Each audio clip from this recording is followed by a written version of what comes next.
Satpam digaji 26 juta rupiah di Morowali bikin geram warga Wakanda. Ya terang aja, sebenarnya bukan angkanya yang bikin iri, tapi punya kerjaannya yang bikin geram. Karena ada 10 juta pengangguran putra bangsa yang gak dapat pekerjaan, malah masuk warga asing. Anggap gajinya sama UMR, tetap aja banyak yang ngamuk karena memang angka pengangguran saat ini tertinggi dari yang pernah ada. Namun kalau baca statistik memang terlihat tidak tinggi, karena data adalah data. Selama ada faktor yang tidak dihitung atau diubah cara hitungnya, ya beda langsung hasil datanya. Misalnya Pak Oga, tukang parkir, preman, penguasa lapak. Dan dalam sebuah statistik tetap dianggap pengangguran, tetapi dalam statistik yang lain atau statistik sekarang mereka yang punya pendapatan walaupun tidak tetap dianggap dalam tanda petik punya penghasilan. Ya angka pengangguran jadi kecil kalau ngitungnya kayak gitu. Sungguh detailnya banyak yang tidak tahu bagaimana menghitungnya, tapi ada baiknya metode dan cara menghitung datanya dilakukan pihak swasta yang netral serta oleh banyak lembaga seperti Moody's, S&P atau Standard & Poor's dan lain sebagainya. Jadi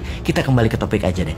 TKA Tiongkok yang banjir besar-besaran dalam periode pemerintahan saat ini sangat melukai hati 10 juta pengangguran di Indonesia. Sebenarnya alasannya apa sih? Mereka lebih ahli? Nggak juga. Alasan pejabat aja biar dibenarkan pejabat tertinggi. Namun sesungguhnya pejabat ini yang membiarkan mereka masuk ini sudah menghina rakyat Indonesia berkali-kali. Tapi tetap didiamkan karena gaji mereka yang besar dan banyak jumlah tenaga kerja itu. Sesungguhnya hal inilah yang menyakitkan hati banyak saudara kita para pengangguran di Indonesia. Oke, kita sebagai penyeimbang informasi, bagaimana harusnya mengingatkan mereka bernegara yang benar? Newman itu selalu punya penyeimbang pikiran dan punya solusinya. Kita sebelum memberikan usulan kita ke Korea Selatan. Bagaimana Korea Selatan mengelola tenaga kerjanya? Nomor 1, buka lapangan pekerjaan buat rakyatnya terlebih dahulu. Ketika 100% rakyatnya bekerja, ternyata masih banyak pekerjaan-pekerjaan yang diperlukan untuk hal yang level bawah. Bangsa Korea adalah bangsa yang bangga nasionalismenya, maka pekerjaan level bawah itu diberikan ke orang asing atau tenaga kerja asing. Buruh pabrik kasar, pembersih sampah perkotaan, suster di rumah sakit, dan banyak lagi diambil dari tenaga kerja asing.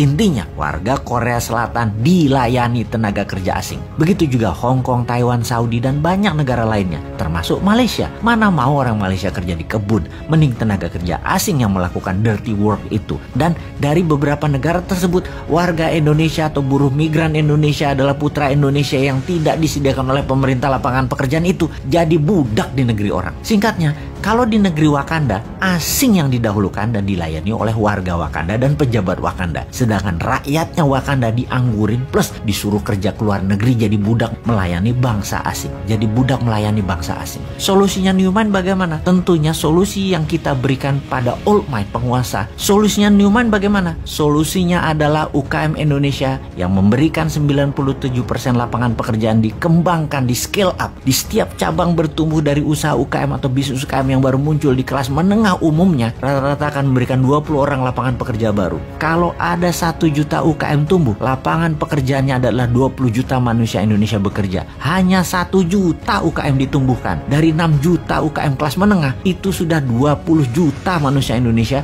bekerja. Maka selesai sudah masalah pengangguran itu. Itulah kontribusi Newman. Contohnya bukan hanya wacana. Santara urun dana yang saat ini masih kecil kontribusinya, baru 100 UKM dibiayai. Sampai akhir 2022 nanti kita targetkan 10.000 yang dibiayai, alias 200.000 tenaga kerja akan terakomodir dengan sistem santara urun dana. Walaupun kecil, karena tidak didukung pemerintah, kita terus fight karena ada Anda sahabat semua yang mendukung. Kita maju terus, kita semangat terus selama kita didukung hati sahabat semua. Kembali ke solusi dari pejabat sekarang. Adakah mana keberpihakan Anda kepada UKM dan penganggurannya? 3 tahun ke depan deh ditunggu solusinya. Ada nggak? Jangan-jangan nggak ada deh lu.